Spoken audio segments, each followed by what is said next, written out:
नमस्कार दोस्तों, स्वागत है आपका स्टडी फॉर सिविल सर्विसेज में। वीडियो को पूरा देखिए। कोई भी आपका फीडबैक है, कोई सजेशन है, तुरंत वीडियो में कमेंट करके जरूर बताइए। अच्छा लगे तो वीडियो लाइक जरूर कर लीजिए और ऐसे वीडियो लगातार फ्री में पाने के लिए चैनल को तुरंत सब्सक्राइब कर लीजिए और बेल आइकन को जरूर टैप कर लीजिए ताकि आगे भी सारे वीडियो आपको मिलते रहे। यूट्यूब में फॉलो करते हैं तो प्लीज ये वाला फ्री टेलीग्राम चैनल जरूर ज्वाइन कर लीजिएगा। सारे नोटिफिकेशन, सारे अपडेट यहीं पे आते हैं, ध्यान रखिएगा। स्टडी फॉर सिविल सर्विसेज का कोई भी पेड ग्रुप अगर आपको ज्वाइन करना है तो सिर्फ 8564805309697523860445 यही नंबर है हमारे, सिर्फ जहां पे कॉल या व्हाट्सएप कर सकते हैं। इंस्टाग्राम पे हमारा पेज जरूर फॉलो कर लीजिएगा, studyforcivil.services है। ट्विटर पे हमको जरूर फॉलो कर लीजिएगा, @studyforcivils है। सारे क्वेश्चन अटेम्प्ट करिए और स्कोर अपना तुरंत कमेंट करके बताइए। दोस्तों, समीक्षा अधिकारी के प्रीलिम्स एग्जामिनेशन के लिए फुल लेंथ और सेक्शन वाइज मॉक टेस्ट हम आपको लगातार दे रहे हैं। ये सामान्य हिंदी का सेक्शनल मॉक टेस्ट है और ये तद्भव तत्सम शब्दों से संबंधित है। 50 प्रश्न हम अच्छे वाले तद्भव और तत्सम शब्दों से जुड़े हुए देखने वाले हैं। तो परीक्षा के लिए अति संभावित तरीके के जो प्रश्न हो सकते हैं, अति संभावित प्रश्न नहीं बल्कि अति संभावित तरीके के जो प्रश्न हो सकते हैं वो हम आपको दिखा रहे हैं। परीक्षा में एग्जैक्टली कौन सा प्रश्न आएगा ये कोई नहीं जानता है। तो ऐसी परिस्थिति में हम सिर्फ एक बढ़िया आपको माहौल बना के दे रहे हैं ताकि आप एक अच्छा अभ्यास कर सकें। तो शुरू करते हैं। अभ्यास करवाना हमारा उद्देश्य है क्योंकि अभ्यास से आप अपनी कमियों का मूल्यांकन कर सकते हैं। तो पहले प्रश्न को ध्यान से देखिएगा। इसमें युग्म बनाकर दिया है तद्भव और तत्सम शब्दों का। इसमें से कोई एक गलत है। कौन सा गलत है बस वही आपको पहचानना है। तो ध्यान से देखिएगा। कलाई और कलाची लिखा है, कायर और कातर लिखा है, कुनबा और कुटुंब लिखा है और क्या और किम लिखा है। आप बताइए इसमें से क्या होगा, मतलब कौन सा आप गलत चुनेंगे। तो इसमें अगर ध्यानपूर्वक देखा जाए, इसमें जो हमारा सही उत्तर है वो आपका हो जाएगा घ वाला, क्या और किम जो दिया है। ठीक, मतलब ये है ना कि क्या का किम नहीं होता है, किम का मतलब होता है ना कौन सा। किम को अगर आप हिंदी में रूपांतरित करेंगे तो इसका शाब्दिक अर्थ निकलेगा कौन सा। तो ये गलत दिया है, घ वाले को हम चुनते हैं। बाकी जितने हैं वो ठीक दिए हुए हैं। प्रश्न संख्या 2 को देखते हैं। यहाँ पर अधिष्ठाता शब्द जो है बताया गया है कि तद्भव है। देखने में नहीं लगता है लेकिन ये तद्भव है। आपको बताना है कि इसका तत्सम क्या होगा। तो अधिष्ठाता का जो शुद्ध तत्सम रूप है वो अधिष्ठात्री होता है। अधिष्ठात्री होता है, ऐसे री की मात्रा अंत में लगेगी। इसके बाद प्रश्न संख्या 3 को देखें। अलग तक लिखा हुआ है। अलग तक एक शब्द है, इसका तत्सम आपको बताना था। तो अलाव होगा, अलंब होगा कि आलता होगा। और घ वाले में कहा गया है कि कोई नहीं होगा। लेकिन यहाँ पर अलग तक शब्द जो है ये आलता के लिए, आलता जो पैर रंगने वाला लाल रंग होता है उसको कहा जाता है। बुकनी के रूप में आता है और बुकनी को जब आप पानी में घोलते हैं तो गुलाबी, सुर्ख गुलाबी रंग हो जाता है। इसके बाद चौथे नंबर के प्रश्न को देखिएगा। कौन सा तद्भव शब्द है आपको पकड़ना है। अंडी लिखा है, अवगुण लिखा है, उपमाता लिखा है और अपर लिखा है। अब इसमें से आप चुनिए कि तद्भव कौन सा है, यानी 3 तत्सम होंगे, कोई एक तद्भव होगा। तो इसमें अगर आप ध्यानपूर्वक देख रहे हैं तो सही जवाब हमारा हो जाएगा अंडी। अंडी एक तद्भव शब्द है, इसका शुद्ध रूप होता है एरंड। अब प्रश्न ये उठता है कि ये है क्या। तो रेड़ का एक पेड़ होता है, उसको आप अंग्रेजी में कैस्टर कहते हैं। इसके जो बीज होते हैं उनको पेर कर तेल निकाला जाता है और आमतौर पर जितने भी बालों में लगाने वाले तेल आते हैं, हेयर ऑयल्स आते हैं, उन सभी में बेस ऑयल के तौर पे यही एरंड का तेल मिलाया जाता है, रेड़ का तेल। ये काफ़ी दस्तावर भी होता है, पी लेने पर आप लगातार वॉशरूम के अंदर बंद हो जाएंगे। तो अंडी एरंड कहा जाता है इसको शुद्ध संस्कृत में, और ऐसे आम बोलचाल में रेड कहा जाता है, अंग्रेजी में कैस्टर कहते हैं। तो यही एकमात्र इसमें तद्भव है, बाकी जितने शब्द हैं वो सभी तत्सम है, अवगुण, उपमाता और अपर। ठीक, 5वें नंबर के प्रश्न को देखिए। कौन सा तत्सम शब्द है पकड़ना है आपको। उचाट, उचाट और अंचन लिखा है और घ वाले में कहा है कि क और ग दोनों। तो अब ऐसी परिस्थिति में हम घ को ही चुनेंगे क्योंकि इसमें 2 हैं ऐसे जो कि तत्सम है, एक तो उचाट और दूसरा अंचन। उचाट शब्द वही उचाट का ही तद्भव है। इसके बाद प्रश्न संख्या 6। तद्भव तत्सम युग्मों में से आपको गलत की तलाश करनी थी। बताइए इसमें से कौन सा होगा। उपरोक्त और उपर्युक्त लिखा है, ईख और इक्षु लिखा है, उघटन और उद्घटन लिखा है और कोई नहीं वाला विकल्प भी मौजूद है। तो आप बताइए। देखिए इसका ग हो जाएगा। उघटन और उद्घटन वाला जो दिया है ना ये गलत है। उद्घटन कोई शब्द नहीं होता है, उद्घाटन होता है। ठीक है, उद्घाटन, उद्घाटन मतलब क्या होता है, किसी चीज़ को उजागर करना। इसके बाद आगे बढ़ते हैं और प्रश्न संख्या 7 को देखते हैं। यहाँ आ जाइए। कौन सा तत्सम शब्द है ये आपको बताना है। हरितकी, विभीतकी, त्रिफला। अब बताइए। तो इसमें तो सारे ही शब्द तत्सम हैं, मतलब आप ध्यान से अगर देखें तो त्रिफला, विभीतकी और हरितकी तीनों ही शब्द कैसे हैं, तत्सम हैं। 8वें नंबर के प्रश्न को देखिएगा। अहिफेन और अपठ लिखा है। आपको बताना है कि ये किस प्रकार के शब्द हैं। 8वें नंबर के क्वेश्चन को आप देख रहे हैं। तो 8वां अगर आप ध्यान से देख रहे हैं तो इसका जो सही जवाब है वो इसमें से क हो जाएगा। अहिफेन और अपठ ये दोनों ही शब्द कैसे हैं? तत्सम है। ये दोनों शब्द तत्सम है। प्रश्न संख्या 9, काष्ठपादु। काष्ठपादु एक शब्द है, इसका उचित तद्भव आपको बताना है। कठौती, कठपाया, खड़ाऊं और काठपद। आप बताएं कि इसमें से कौन सा तद्भव इसका रूप होगा। तो काष्ठपादु जो शब्द आप देख रहे हैं इसका सही जवाब खड़ाऊं हो जाएगा। हालांकि बाकी शब्द जो है वो काठ से जुड़े हुए जरूर दिखाई दे रहे हैं, लेकिन खड़ाऊं इसका सही उत्तर दिखाई देता है। प्रश्न संख्या 10 की ओर चलते हैं। गलगति लिखा हुआ है और गलगति एक तत्सम शब्द है। आपको बताना है कि ये किस चीज का तत्सम है। गलगति, गल मतलब गला और गति मतलब हिलाना या गतिमान करना। तो गले को अपने या गर्दन को कौन हिलाता रहता है? कोई ऐसा प्राणी आपको आसपास दिखाई देता है? अवश्य ही दिखाई देता है। ये जो प्राणी है ये गिरगिट है, गार्डन लिजार्ड। ये आपके बगीचों में या ऐसे भी जो पेड़ों के झुरमुट होते हैं उन पर अक्सर चिपका रहता है। आधी आंख खोल के बड़े ही दार्शनिक भाव से आपको देखता है और गर्दन हिलाता रहता है, रंग बदलने में माहिर होता है। तो ये चीज़ अक्सर नेताओं को गिरगिटों की संज्ञा दी जाती है और गलत नहीं कहा जाता। प्रश्न संख्या 11 को देखते हैं। यहाँ देखिए, तद्भव तत्सम युग्मों में से गलत का चयन आपको करना है। पकड़िए और बताइए। तो परखह और परसों लिखा है, अर्ची और आँच लिखा है, उपचक्षु और ऐनक लिखा है, आर्य और आरंज लिखा है। देखें और बताएं। तो परसों जो लिखा है उसका परश्व होता है ना, परखह नहीं होता है। मतलब परश्व शब्द जो है वो तत्सम है, लेकिन यहाँ पे परखह लिखा है वो गलत लिखा है, परश्व होता है, परश्व। ठीक, ऐसे लिखेंगे। तो इसमें से हम चुनेंगे किसको फिर? ए वाले को, वही गलत है, बाकी जितने हैं वो ठीक हैं। जैसे ऐनक यानी चश्मे को हम लोग कहते हैं उपचक्षु। इसके बाद प्रश्न संख्या 12, यहाँ पर कह रहा है कि तद्भव तत्सम युग्म दिया है, उसमें से जो सही है वो आपको चुनकर बताना है कौन सा होगा। अब इसमें देखिए, इस प्रश्न में पूछा जाना चाहिए कि गलत तद्भव तत्सम युग्म कौन सा है। ठीक है, गलत तद्भव तत्सम युग्म आपको इसमें से चुनना है। तो इसमें लिखा हुआ है स्वक का सगा, भले का भद्रक, अवगाध का अवगाह और अचकन का कंचुक। तो बताइए इसमें से सही कौन सा है, माफ कीजिएगा गलत कौन सा है। फिलहाल इसमें गलत और सही दोनों ही देख लेते हैं। देखिए स्वक और सगा जो लिखा हुआ है, ठीक, इसमें अगर आप ध्यान से देखें तो तत्सम तद्भव का जोड़ा बन रहा है। स्वक शब्द जो है वो तत्सम है और सगा उसी का तद्भव है, तो ये उल्टा हो जा रहा है। तो प्रश्न गलत नहीं पूछ रहा है, ये मेरे बोलने में मिस्टेक हुआ है। प्रथम दृष्टया देखने में अवश्य लग रहा है, लेकिन ये सही है, इसकी संरचना ठीक है। यहाँ असल में हमें क्रम से देखना है, तद्भव पहले रहेगा, तत्सम बाद में रहेगा, ऐसा आपको देखना है। तो अब उस दृष्टिकोण से अगर देखा जाए तो इसमें सही कौन सा है, बस यही चुनना था। तो स्वक लिखा है और सगा लिखा है। स्वक देखिए तत्सम शब्द है और पहले क्या होना चाहिए, तद्भव होना चाहिए। इसका तद्भव बाद में दे दिया है तो ये नहीं होगा। अच्छा, भले का भद्रक दिया है, ये ठीक दिखाई देता है। बाकी जो है उनको भी देख लेते हैं। अचकन का कंचुक दिया है। तो अब ऐसी परिस्थिति में क्या है, तो कंचुक जो है वो तत्सम शब्द है, अचकन आपका तद्भव है।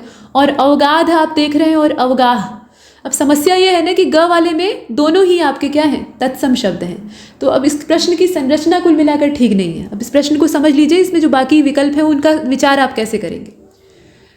रचना के हिसाब से ये सही नहीं है, लेकिन इसमें बहुत सारी अच्छी जानकारी है। जैसे सगे का जो तत्सम रूप होता है वो स्वक होता है। भले का भद्र या भद्रक दोनों हो सकता है, भद्रक ही लिखा जाए आवश्यक नहीं, भद्र भी हो सकता है। अवगाध और अवगाह ये दो अलग अलग शब्द हैं और दोनों तत्सम हैं। अचकन का जो शुद्ध रूप होता है, तत्सम रूप होता है, वो कंचुक ही होता है। ठीक, बस इतना जानते रहिए। अच्छा, प्रश्न संख्या 13 की ओर चलते हैं। अमर बेल ये एक तत्सम शब्द है। आपको बताना है कि इसका माफ कीजिएगा, अमर बेल एक तद्भव शब्द है, इसका आपको बताना है तत्सम क्या होगा। अम्ल वेत्तस होगा, अमर्त्य बेलिका होगा, अजरवल्लरी होगा, या इसमें से कोई नहीं होगा। तो ये 13वां प्रश्न आप देख रहे हैं और इसका जो सही जवाब है वो इसमें से क हो जाएगा। अम्लवेत्स ये है इसका तत्सम शब्द, अम्लवेत्स। प्रश्न संख्या 14, जिस प्रकार से अग्रप अगुआ ये दोनों जो है ये तत्सम तद्भव की जोड़ी है। अगुआ आपका तद्भव है और अग्रप जो लिखा हुआ है ये असल में तत्सम शब्द है। वैसे ही अट्टा एक तत्सम शब्द है। अट्टा जो शब्द आप यहाँ देख रहे हैं ये असल में तत्सम है। आपको बताना है कि इसका तद्भव क्या होगा। अटारी होगा, आटा होगा, अड्डा होगा, या फिर ख और ग दोनों होगा। तो इसका जो सही जवाब है वो इसमें ग हो जाएगा, अड्डा। अट्टा जो शब्द है ये तत्सम है और उसी को हम लोग बिगाड़ कर बोलते हैं अड्डा। इसके बाद 15वें प्रश्न की ओर चलते हैं। उद्दंड, यहाँ ध्यान से देखिएगा, उद्दंग, उपला और ऋणी, तीन अलग अलग शब्द हैं, उद्दंग, उपला और ऋणी। ये तद्भव शब्दों की त्रयी है, मतलब तीन का आपस में झुंड होता है तो उसको त्रयी कहते हैं। जैसे दो का रहता है तो उसको युग्म या जोड़ा कहते हैं, वैसे ही ये तिकड़ी है। तो अब ये तीनों ही शब्द जो है ये तद्भव है। आपको इन्हीं के लिए तत्सम त्रयी यानी तिकड़ी ऐसी ढूंढनी है जिसमें कि तीनों इनके तत्सम रूप दिए हों। तो यहाँ पर देखें विकल्प दिया है, उत्संग उपल और ऋणी लिखा है, उदंड उत्पल माफ कीजिएगा, उदंड उत्पल और ऋणी लिखा है। उसी प्रकार से यहाँ ऋणिन कर दिया है और घ में कहा है कि सभी इसमें असत्य हैं। तो जरा 15वें को बहुत ध्यान से देखिएगा। देखिए इसका ग हो जाएगा, उत्संग उत्पल और ऋणिन। उदंग का क्या शुद्ध रूप होता है? तत्सम उत्संग होता है। उपले का उत्पल होता है और ऋणी का होता है ऋणिन। इसके बाद 16वां प्रश्न, औदाना और औटाना। आप बताइए इनका तत्सम युग्म क्या होगा? उन्माद और उपवेष्टन होगा, उद्विग्न और उत्पद्यते होगा, उन्माद और उत्तापन होगा, उत्पद्यते और उत्तापन होगा। बताइए। तो अब इसमें अगर ध्यानपूर्वक देखा जाए तो सही जवाब हमारा ग हो जाएगा, उन्माद और उत्तापन। औदाने को कहा जाता है उन्माद शुद्ध संस्कृत में, और औटाने को कहा जाता है उत्तापन। कहते हैं ना दूध औटा रहे हैं, यानी दूध को गर्म करके गाढ़ा कर रहे हैं। एक तो होता है दूध उबालना, दूसरा होता है औटाना। औटाने का मतलब है कि आप उसे गाढ़ा करके या तो गाढ़ा दूध बनाना चाह रहे हैं या फिर रबड़ी जैसी कोई चीज़ बनाना चाह रहे हैं। अब 17वें नंबर के प्रश्न को देखिएगा। इसमें कहा जा रहा है कि अपर एक तत्सम शब्द है, इसका तद्भव क्या होगा? अपर।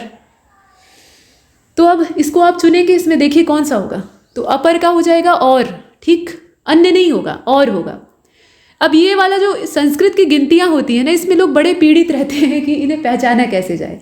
तो भाई एक सामान्य सी ट्रिक है जो कि अक्सर पेड ग्रुप में भी बताई जाती है और यहाँ वीडियो के माध्यम से भी बताई जा रही है। इसमें आप 1 से 10 तक की जो संख्याएं हैं उनकी संस्कृत याद कर लीजिए। 1 द्वितीय तृतीय चतुर्थ पंचम ऐसे करके 10 तक याद कर लीजिए। उसके अलावा जो 10वां भाग है, जैसे कि आपका 10 हो गया, उसके बाद 20 को विंशति कहा जाता है, 30 को त्रिंशति कहा जाता है, चत्वारिंशत, पंचाशत, षष्ठी, इसी तरह से और भी आपका अशीति, ये सब है ना। तो आगे पूरा 90 तक याद कर लीजिए। मतलब कहने का तात्पर्य यह है कि 1 से लेकर 10 तक की गिनती जो है वो संस्कृत में याद कर लीजिए। इसके अतिरिक्त 20 से लेकर 90 तक की मतलब 20, 30, 40, 50, 60, 70, 80 और 90, बस इतनी ही और संख्याओं की संस्कृत और याद रखिए। और इन्हीं का आपस में कॉम्बिनेशन बनता है। बहुत रेयर ही ऐसे शब्द होते हैं जो कि कंफ्यूज करते हैं, जैसे कि 19 है तो 19 को एकोनविंशति कहा जाता है, उनविंशति कहा जाता है। अब लोग कंफ्यूज हो जाते हैं कि दोनों 2 शब्द हैं तो वो 19 के तत्सम कैसे हो सकते हैं, लेकिन असल में दोनों ही 19 के लिए काम आते हैं। उन और एकोन, ये दोनों उपसर्ग जो है ना, ये एक अंक को या एक मात्रा को किसी भी चीज़ में से कम कर देते हैं। तो एकोनविंशति यानी विंशति जो 20 है उसमें से एक कम, और उनका मतलब भी होता है एक कम। तो उनविंशति यानी 20 में से एक कम, अर्थात दोनों ही स्थिति में 19 आएगा। ऐसे ही उनत्रिंशति यानी 29, एकोनत्रिंशति यानी 29। तो ये तो आप हर जगह अप्लाई कर सकते हैं, जो 29, 19, 39, 49, 59, 69 ऐसे लास्ट वाले आते हैं उनके लिए। लेकिन बाकी अगर आप इतना भी रट लेते हैं ना, मैंने 20, 30, 40, 50, 90 तक ऐसे, और इसके अलावा 1 से लेकर 10 तक, तो आपको जो तद्भव तत्सम ये गिनती वाला होता है, इसमें समस्या नहीं होगी। अब फिलहाल यहाँ वही एकोनविंशति और उनविंशति दिया हुआ है, तो अब इसमें से आपको चुनना था तो आपको उत्तर मिल ही गया है। लेकिन चुनेंगे किसको? 19। और 19 लिखेंगे कैसे? तो छोटा ऊ होता है, बड़ा ऊ नहीं होता। अच्छा, इसके बाद आगे चलते हैं। और अभी आपको बताया ही कि 29 यानी 29 जो होता है उसके लिए हम क्या संस्कृत में लिखेंगे? उनत्रिंशति, क्योंकि 30 से एक कम, यहाँ 20 से एक कम नहीं बल्कि 30 से एक कम की बात हो रही है। तो एकोनत्रिंशति या फिर उनत्रिंशति। जैसे यहाँ विंशति था, 20 वाली क्वांटिटी थी, उसमें से हम 1 घटा रहे थे, वैसे ही वहाँ 30 ले लेंगे। आगे बढ़ते, प्रश्न संख्या 19, कंकण और कंकती, इनका आपको तत्सम युग्म, मतलब ये तत्सम पहले से ही है, इनका आपको तद्भव युग्म बताना है। ये तत्सम दिया हुआ है, तद्भव आपको बताना है। बताइए क्या होगा? कंगन और ककही होगा, कंघी और कंगन होगा, कंगन और कंघी होगा, क और ग दोनों ठीक हैं, ऐसा भी हो सकता है। तो अब यहाँ पर अगर देखा जाए तो इसका जो सही जवाब है वो घ हो जाएगा। ठीक, क भी सही है और ग भी सही है। कंगन और कंघी को कहा जाता है और कंघी को ही कहा जाता है ककही। कंघी शब्द जो है वो भी तद्भव है और ककही शब्द जो है ये भी तद्भव ही कहा जा सकता है, मतलब है तद्भव ही। मतलब ये दोनों कंघी के लिए इस्तेमाल होने वाले शब्द हैं और इसको शुद्ध संस्कृत में कहते हैं कंकती। इसके बाद प्रश्न संख्या 20, करवर्त और करपत्र, ये 2 शब्द हैं, आपको इनका तद्भव बताना है। बताइए क्या होगा? तो करवट और कपाट होगा। करपत्र कहा जाता है कपाट को, कपड़े को नहीं कहते। कपड़े को करपट कहते हैं, करवर्त कहा जाता है करवट को। ठीक, तो 20वां जो है ना इसका करेक्ट आंसर, आप इसमें से चुनेंगे किसको? ग वाले को। इसके बाद 21वें को देखते हैं, करेले का जूस मधुमेह की अचूक दवा है। अब ये जो करेला शब्द है इसके नीचे रेखांकन है, इसकी संस्कृत आपको बतानी है, यानी तत्सम। तो कारुवेल्ल होगा, कारुवेली होगा, कारुवेल्ली होगा या फिर कारुवेल्ल होगा। अब इसमें ध्यान से देखिएगा तो जो विकल्प दिए हुए हैं उसमें से सर्वोत्तम उपलब्ध है हमारे सामने सी वाला, कारुवेल्ली। अगर कारुवेल्ली बाई चांस नहीं दिया है, उसकी जगह दे दिया है कारुवेल्ल, दोनों दिया है, तब तो आप कारुवेल्ली को ही चुनेंगे, यानी सी वाले को ही, जैसे यहाँ पे किया गया। लेकिन मान लीजिए अगर कारुवेल्ली नहीं दिया है, आयोग ने ये वाला दे दिया, तो ये भी गलत नहीं है। एक शब्द के बहुत सारे शब्द रूप होते हैं, जैसे राम शब्द का आप इतना रूप देखते हैं शब्द रूप जब आप पढ़ते हैं, तो वही चीज़ यहाँ भी है। ये ई की मात्रा जो है ये लगती रहती है और हटती रहती है। तो कारुवेल्ल भी ठीक है, लेकिन यहाँ पर सर्वोत्तम दिया हुआ है तो उसको हम चुनेंगे सी वाला। इसके बाद 22वें को देखते हैं, कटार सी तीखी क्रोध की ज्वाला। आप बताइए कटार शब्द जो है इसके लिए तत्सम क्या होगा? करटार होगा, कष्ठार होगा, कट्टार होगा, कुष्ठार होगा, इसमें से कौन सा शब्द होगा? 22 आप ध्यान से देखिएगा। और 22वें का जो सही जवाब है वो कट्टार हो जाएगा, कट्टार। ठीक, कषण, कषण एक शब्द है, इसका तद्भव आपको बताना है। कषण जो है ये तत्सम शब्द है, इसका तद्भव क्या होता है ये आप बताइए। 23वां प्रश्न ध्यान से देखिएगा, और इसका हो जाएगा घ, डी वाला। ठीक, कषण जो शब्द है ये आपका कसेला के लिए भी इस्तेमाल होता है और कच्चे के लिए भी इस्तेमाल होता है, दोनों के लिए काम करता है। ठीक है, अच्छा, प्रश्न संख्या 24 की ओर चलते हैं। यहाँ पर आपसे कहा जा रहा है कि किंचलिक शब्द का तद्भव रूप क्या है, जरा बताइएगा। किचिका होगा, मतलब किंचिका होगा, किंचलक होगा, केचुआ होगा, कीचड़ होगा, ये तो आप जानते हैं, आपने हमारे नोट्स में हजारों बार पढ़ा होगा, या ऐसे भी जो वीडियोज़ आते रहते हैं, इससे भी आरो का एक लंबा चौड़ा हिंदी का वीडियो दिया गया है, तो उसमें भी आपने देखा होगा। किंचलिक जो है ये कहा जाता है केचुए को, अर्थवार्म जो होता है ना केचुआ, उसके लिए किंचलिक शब्द का इस्तेमाल संस्कृत में होता है। अच्छा, 25वें प्रश्न को देखें। यहाँ पर तद्भव तत्सम युग्मों का आपको गलत मतलब उसमें से युग्म में से जो गलत है उसका चुनाव करना है, तो देखें और बताएं। यहाँ गिरगिट और गलगति दिया है, खपाने का क्षेपण दिया है, खुरपे का छुरप्र दिया है, और कहा गया है कि कोई भी सत्य नहीं है, मतलब कोई भी गलत नहीं है। यहाँ पर चूंकि गलत चुनने के लिए कहा गया है ना, तो डी को चुनने का मतलब ये होगा कि सभी सही है। अब ध्यान से देखिएगा, तो ये जो 25वां है ना, इसमें सभी सही नहीं हो सकते। इसका अगर आप देख रहे हैं तो बी वाला, खपाना और क्षेपण, क्षेपण का मतलब होता है फेंकना, प्रक्षेपण मतलब दूर फेंकना, क्षेपण मतलब फेंकना। ये खपाने का तत्सम नहीं होगा, असल में खपाना एक देशज शब्द है।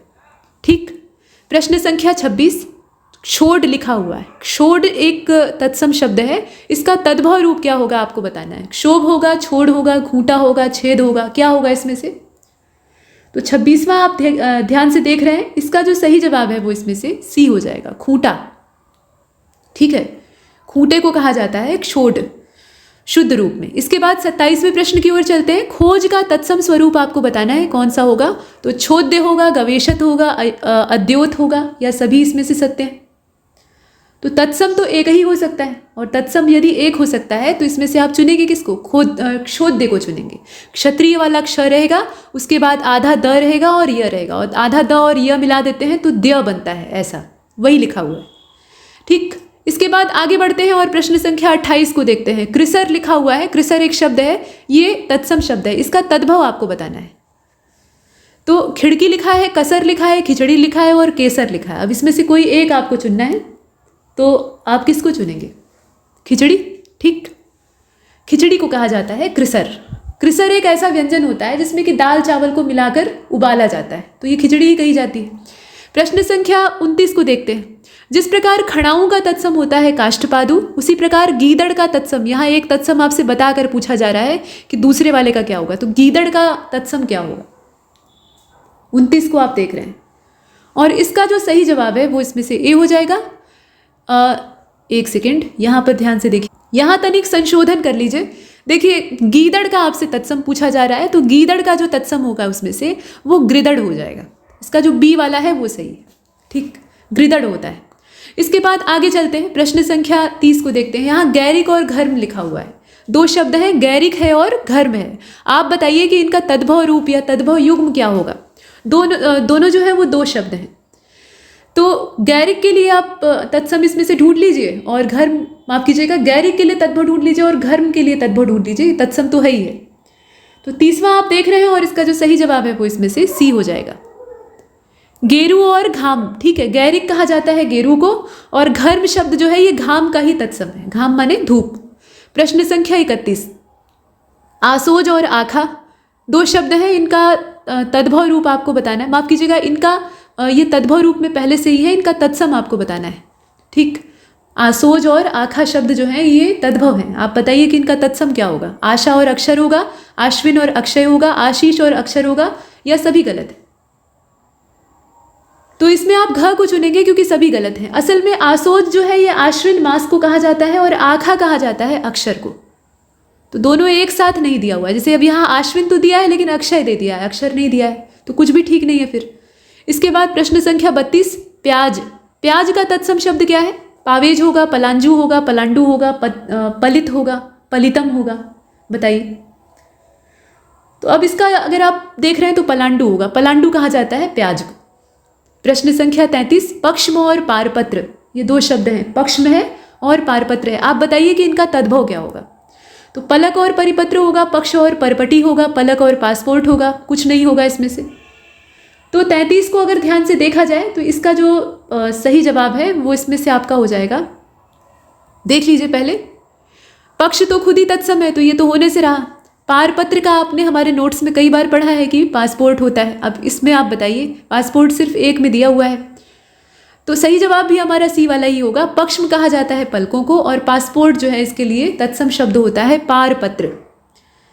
आचार्य चाणक्य जो है वो पारपत्र पर बड़ी निगरानी रखा करते थे, उस समय भी पासपोर्ट होते थे, मौर्य साम्राज्य में आने जाने के लिए अनुमति लेनी पड़ती। इसके बाद एड़ी शब्द जो है इसका तत्सम आपको बताना। एड़ी जो है ये तद्भव शब्द है, आप बताइए कि इसका तत्सम क्या होगा। एड़िका होगा, पौर्षणी होगा, पार्षणी होगा, परेषणी होगा, क्या होगा। 34, तो 34 जो आप देख रहे हैं इसका सही जवाब ख हो जाएगा, पोर्षणी होगा, पोर्षणी कहा जाता है एड़ी को, ठीक है। प्रश्न संख्या 35, पत्नी एक तद्भव शब्द है, पहली चीज, इसका तत्सम क्या होगा आप बताइए। पुरोशी होगा, कलत्र होगा, पुरंध्री होगा, अर्धांगिनी होगा, इसमें से क्या होगा। तो आप वाक्यांश हेतु एक शब्द जब आप पढ़ते हैं, 35 को देख रहे हैं, जब वाक्यांश हेतु एक शब्द पढ़ते हैं तो कहा जाता है कि ऐसी स्त्री जिसके कि पुत्र, पति और उसका पूरा भरा पूरा परिवार उसके साथ हो, तो उसे हम लोग क्या कहते थे, पुरंध्री कहते थे। तो पुरंध्री शब्द के ही बिगड़ते बिगड़ते बन गया है पत्नी। पत्नी का मतलब होता है नवविवाहिता नहीं, मतलब बच्चों से भरपूर, खूब फलने फूलने वाली, वो दूधो नाव और पूतो फलो वाले जो आशीष दिए जाते हैं ना महिलाओं को, तो उस हिसाब से एकदम कैटेगरी पर खरी उतरने वाली जो महिला होती है कि विवाहित हो और उसके कई सारे लड़के बच्चे हों, पति हो ही, तो ऐसी परिस्थिति में उसे कहा जाता है पत्नी, और उसी के लिए शुद्ध शब्द होता है पुरंध्री। असल में पुराने समय में महिला का सिर्फ एक स्वरूप देखा जाता था, मतलब उसे एक ही रूप में कल्पित किया जाता था कि वो इसी रूप में हो सकती है, यानी बनेगी तो पुरंध्री ही बनेगी। समय बदल गया है। अब देखते हैं, यहाँ देखें, समर्पण शब्द एक अर्ध तत्सम रूप है, इसका पूर्ण तत्सम शब्द क्या होगा आप बताइए। प्रणिपात होगा, प्रणिधाय होगा, प्रणिधान होगा, या सभी होगा। यहाँ शब्द है समर्पण, ये पूरी तरह से तत्सम नहीं है, हालांकि पढ़ने में ऐसा लगता है कि ये तत्सम है लेकिन ऐसा है नहीं। तो अब बताइए इसमें से क्या होगा। देखिए इसका जो शुद्ध या पूर्ण तत्सम रूप है वो प्रणिपात होगा, प्रणिपात, ठीक, प्रणिपात। अच्छा, इसके बाद आगे चलते हैं। जैसे कुछ लोग पूछते हैं कि खेल शब्द है, अब इसका क्रीड़ा तत्सम कैसे हो सकता है। दोनों में तो कोई राइम ही नहीं बैठ रहा है, मतलब राइमिंग वर्ड आप लोग मिलाएंगे कि ये जो है ये काफ़ी मिलता जुलता आपस में लग रहा है, तो ये तत्सम हो सकता है, ये तद्भव हो सकता है। हर जगह वो पेज नहीं काम करता है। क्रीड़ा का खेल जो है वो तद्भव होता है, इसमें कोई संदेह नहीं है। क्रीड़ा शब्द जो है ना ये पूर्ण तत्सम है। ये थोड़ा सा बिगड़ा तो एक शब्द बना जिसका नाम है केली, केली, और केली भी बिगड़ते, जब बिगड़ने लगा इसको भी लोग सही तरीके से नहीं उच्चारित कर पाए, तो उसके बाद ये जो क है इसको कुछ समय बाद लोग ख बोलने लगे तो बन गया खेली, और खेली से बन गया खेल या खेला, तो ऐसे ही बना खेल, ठीक। तो क्रीड़ा इसका मूल शब्द है, उसके बिगड़ने से केली बना और केली के बिगड़ने से खेल बन गया। ऐसे बनते हैं शब्द, तो इनमें हमेशा तुकबंदी बैठ ही जाए आवश्यक नहीं। अब इसके बाद अंगोछा या अंग प्रौछा जो है ये प्रामाणिक, मतलब अंगोछे का अंग प्रौछा होता है, अंग पोंछने वाला वस्त्र, ठीक, तो ये प्रामाणिक है, प्रचलित शब्द है। प्रामाणिक तो है लेकिन प्रचलित शब्द है, लेकिन इनकी उत्पत्ति एक मूल तत्सम शब्द से हुई है, यानी अंग प्रौछा जो है ये भी मूल शब्द नहीं है, ये भी कहीं से बना है। कौन से शब्द से बना है बस यही आपको बताना है। तो बताइए, देखिए इसका जो सही जवाब है वो हो जाएगा गात्र मार्जनी। गात्र मतलब होता है शरीर, मार्जनी मतलब उसे रगड़ने वाली, तो शरीर को रगड़ रगड़ कर पोंछने वाला अंगोछा, और उसी को अंग प्रौछा कहा जाता है, और उसी को हम लोग बोल देते हैं गमछा। तो गमछा इसके ज़्यादा करीब है। प्रश्न संख्या 38, हसंती और अंगार शकटी, ये दो तत्सम शब्द हैं। आपको बताना है कि आम बोलचाल का इसका कौन सा शब्द होगा। तो अब इसमें ध्यानपूर्वक देखिएगा। देखिए 38 जो है इसका सही जवाब हो जाएगा इसका क वाला। अंगीठी, अग्निष्ठिका तो आप पढ़ते ही हैं, अंगार शक्ति भी उसी को कहा जाता है और उसी के लिए हसंती शब्द का इस्तेमाल होता है। अच्छा 39 को देखते हैं। आचार एक देशज, देशज कम तद्भव शब्द है। आप बताइए कि इसका तत्सम रूप क्या होता है। तो आचार असल में देसी शब्द है, ये तद्भव भी नहीं, ठीक है, लेकिन इसका तत्सम आपको यानी संस्कृत बतानी है। तो आचार को शुद्ध संस्कृत में कहा जाता है, यहाँ ध्यान से देखिएगा, संधितम। ठीक, बहुत सारे मसालों को और चीज़ों को मिला के इसे बनाया जाता है, इसीलिए इसका नाम पड़ा है संधितम। प्रश्न संख्या 40, चिटकनी, सिटकनी या सांकल, चिटकनी, सिटखनी या सांकल, इसका शुद्ध तत्सम शब्द क्या है बताइए। श्रृंखला, संशोकिशा, अर्गला, कुंडिन, आप देखें और बताएं। तो 40वां आप देख रहे हैं और इसका जो सही जवाब है वो ग हो जाएगा। अर्गला कहा जाता है, ठीक है, अर्गला शुद्ध शब्द है, बाकी उसी से बने हुए शब्द हैं, ठीक है। प्रश्न संख्या 41, किंचित, कश्चित, और यहाँ देखिए किंचित, कश्चित, ये दोनों शब्द जो है ये तत्सम है, इनका तद्भव क्या होगा ये बताइए। कुछ होगा, कितना होगा, कौन होगा, कौन सा होगा बताएं। तो अब इसका जो सही जवाब है वो इसमें से हो जाएगा कुछ, ठीक है। किंचित और कश्चित के लिए कुछ का इस्तेमाल होगा और इसमें से हम चुनेंगे क को। अच्छा 42 की ओर आइए, यहाँ देखिए, इसमें आपसे कहा गया कि सही का चयन करिए। कक्कड़ का करकर लिखा है, कुपच का कर्षण लिखा है, कोश का कोश लिखा है, मतलब तालव्य श और मूर्धन्य श का अंतर है, और कहा गया है कि सभी सत्य हैं। तो बताइए इसमें से सही कौन सा है। असल में जितने भी दिए हुए हैं वो सारे विकल्प यहाँ पर गलत हैं। गलत कैसे हैं। तो कंकड़ का होता है करकर, ठीक, कक्कड़ का नहीं होता है, कंकड़ का होता है करकर। कच्चे का होता है तत्सम रूप कुपच, और कोश और कोश मतलब ये वाला कोश और ये वाला कोश दोनों तत्सम है, दोनों में से कोई तद्भव नहीं है। ये जो कोश है ये इस्तेमाल किया जाता है एक बंद रिक्त स्थान के लिए, और कोश जो दूसरा वाला मूर्धन्य श वाला है वो किसी भंडार के लिए इस्तेमाल किया जाता है, जहाँ कोई सामान स्टोर करके रखा जाए, धन हो सकता है या कोई अनाज हो सकता है। तो ये दोनों शब्द तत्सम है, तो यहाँ कोई भी फिट नहीं बैठ रहा है, इसलिए हम कहेंगे कि सारे ही विकल्प गलत हैं। घ को नहीं चुन सकते, घ को चुनेंगे तो फिर कहा जाएगा कि सभी सही हैं, लेकिन ऐसा है नहीं। अच्छा 43 को देखते हैं। यहाँ पर कहा गया कि तद्भव तत्सम युग्मों में से गलत का चयन आपको करना है। तो किनकी का लिखा है कणिका, कटहल का लिखा है कंठफल, और कंकड़ का लिखा है करकर। अब कहा गया कि कोई इसमें से आपका गलत नहीं, तो बताइए। यहाँ पर घ को चुन लेंगे, ठीक। यहाँ जो आप देख रहे थे ना कक्कड़ का करकर, वो गलत था, कंकड़ का करकर होता है, तो यहाँ वो आ भी गया। तो इसमें जितने भी दिए हैं वो सभी सही हैं, कोई गलत नहीं है, और इसीलिए हमने घ को चुना है। 44 को देखिएगा, कर्तव्य शब्द तत्सम है, इसका तद्भव आपको बताना है। तो कारज होगा, करतूत होगा, करनी होगा कि सभी होगा। 44 को ध्यानपूर्वक देखिए, और इसका जो हमारा सही उत्तर है वो ख हो जाएगा, करतूत। कहते हैं ना तुम्हारी करतूत मुझसे देखी नहीं जाती, तुम्हारी करतूतों से मैं खूब अच्छी तरह से वाकिफ हूँ। तो ये कर्तव्य का ही एक बिगड़ा हुआ रूप है, मतलब आप तद्भव कह सकते हैं। हालांकि करतूत को बड़े नकारात्मक अर्थ में लिया जाता है, लेकिन ये कर्तव्य का ही रूप है। 45 को देखिए, कच्छ वनस्पति क्षेत्र गुजरात की संपदा है। कच्छ के नीचे रेखांकन किया है और आपसे कहा है कि ये जो तत्सम शब्द लिखा हुआ है इसका आप तद्भव बताइए क्या होगा। तो कक्ष होगा, मतलब क्षत्रिय वाला अक्षर लग जाएगा, कछार होगा, कोछार होगा, मैंग्रोव होगा, इसमें से क्या होगा। मैंग्रोव दिया है ताकि आप इन्वायरमेंट के विद्यार्थी जो हैं वो भ्रम में पड़ जाएं कि जरूर ये मैंग्रोव क्षेत्र हो सकता है। असल में देखिए कच्छ क्षेत्र मैंग्रोव का इलाका हो सकता है, मैंग्रोव प्रकार के वृक्ष वहाँ पैदा हो सकते हैं, ठीक, मतलब उनके अंदर जटिल जड़ों और जरायुजता की प्रवृत्ति पाई जा सकती है। लेकिन यहाँ पर हमें शब्द का तद्भव ढूंढना है, मतलब ये संस्कृत का शब्द बिगड़ के किस रूप में बोला जाता है। तो 45 वाला जो है ना इसका सही जवाब ख हो जाएगा। इसको कछार कहा जाता है। कछार आपने सुना होगा, तो कछार शब्द का ही शुद्ध रूप होता है कच्छ। इसके बाद आगे बढ़ते हैं। कछार मतलब किनारा, वो भी नमी युक्त। यहाँ पर कदुष्ण शब्द लिखा हुआ है। कदुष्ण का आपको अर्थ जो है वो तद्भव रूप में बताना है। कदुष्ण जो है एक संस्कृत का शब्द है, तद्भव इसका क्या होगा। कदम्ब होगा, कद्दू होगा, कुनकुना होगा या कई होगा। तो इसका हो जाएगा कुनकुना।